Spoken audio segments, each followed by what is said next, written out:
All right, now joining us in this broadcast, we've got Ambassador Vivek Kaju, the former Indian diplomat. Ambassador Kaju, thank you very much indeed, sir, for joining us here on this broadcast on WION. Now, this comment by Imran Khan, who's currently in a prison, where he says that Asim Munir, instead of giving himself the designation of a Field Marshal, should have perhaps crowned himself king. You know, the rift between the PTI chief and the army could not be more, but what do you think happens to Imran Khan from here on? I think he remains in prison. The fight between Asim Munir and Imran Khan is a fight to the finish. As the saying goes, there can't be two swords in one scabbard. And clearly, this move to elevate Asim Munir to the Field Marshal rank, which of course is totally farcical, if you ask me, is a political move, and it's a move by the Sharifs to consolidate their position.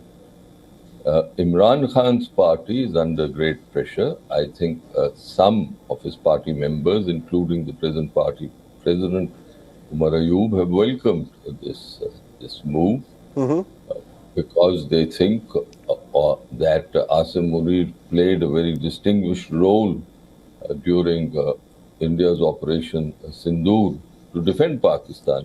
Right. I, for one, can't see what role he played when all the action was in the air. There were no ground forces involved.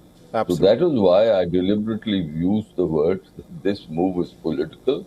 Militarily, it is totally farcical. I don't think in the history of military history, in the entire course of military history, would you ever find a general being given 5 stars like Asim Munir has been given.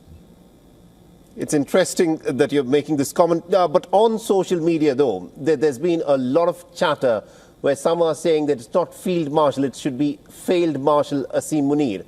But what do you think this now does to the Pakistani army? Imran Khan, though he's sitting in prison, he still believes that he's a very popular leader, that the masses will back him. But the Pakistani army seems to have reinforced and in some ways, you know, won back some of the favor of the Pakistani people because of the confrontation that it got into with India. In your assessment, is Asim Munir a stronger person within Pakistan in the aftermath of Operation Sindoor? Indeed, he is.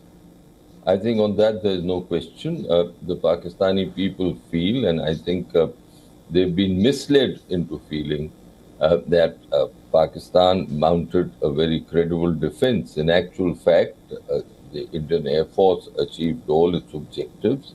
It hit the terrorist targets that it had decided to hit, including Bahawalpur and Muridke. And on the 10th morning, it showed its reach and precision when it was able to hit the runways of all major Pakistani air bases, including Noor Khan in Chaklala and the Sargodha air base. And that is what I think made a tremendous impression, both in Pakistani military circles as well as in the West, including the United States, because it showed the prowess of the Indian Air Force. I think that indeed is true. Thank you very much indeed, Ambassador Kaju, for joining us with that perspective there. Thank you. For all the latest news, download the WION app and subscribe to our YouTube channel.